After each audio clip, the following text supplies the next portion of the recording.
வணக்கங்க. எல்லாரும் எப்படி இருக்கீங்க? நல்லா தான் இருப்பீங்க. நானும் நல்லா தான் இருக்கேன். இன்னைக்கு வெள்ளிக்கிழமையாச்சா, வேற என்ன வைக்கிறது? எல்லா வீட்லயும் இட்லியும் சாம்பாரும் தான். நான் இன்னைக்கு தக்காளி சட்னி வைக்கலாம். ஏன்னா வீடியோ எடுக்கணும்ல. தக்காளி சட்னி என்னோட ஸ்டைல்ல பாருங்க, சூப்பரா இருக்கும். வீட்டுல வச்சு பாருங்க. சரியா? இது எல்லாருக்கும் தெரிஞ்சேதான். இது சிலவங்களுக்கு தெரியாம இருக்கும்ல, தெரியாதவங்க பாத்துக்கோங்க. தெரிஞ்சவங்க இன்னொருக்க வச்சு ட்ரை பண்ணி நல்லா சாப்பிடுங்க. சரியா? இட்லி ஊற்றி வச்சாச்சு. அதுக்கப்புறமா ஒரு சட்டியில் எண்ணெய் கொஞ்சம் ஊற்றிக்கிடுங்க. அதுவும் தேங்காய் ஊற்றுங்க, அப்போ தான் நல்லா இருக்கும். அதுக்கப்புறமா சின்ன உள்ளி தான் போடணும் இந்த தக்காளி சட்னிக்கு. அப்போ தான் டேஸ்ட்டு கூட கொஞ்சம் கொடுக்கும்.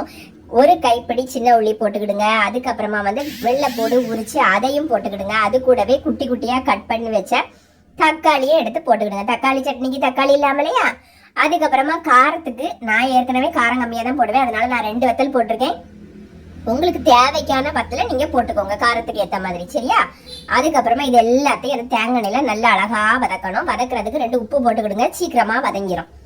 அதுக்கப்புறமா தேங்காய் நம்ம திருவி வச்சிருப்போம்ல, அந்த தேங்காவையும் இது கூட போட்டுக்கிடுங்க. தக்காளி நல்லா வதங்கினதும் போடணும், அப்போ தான் நல்லா இருக்கும்.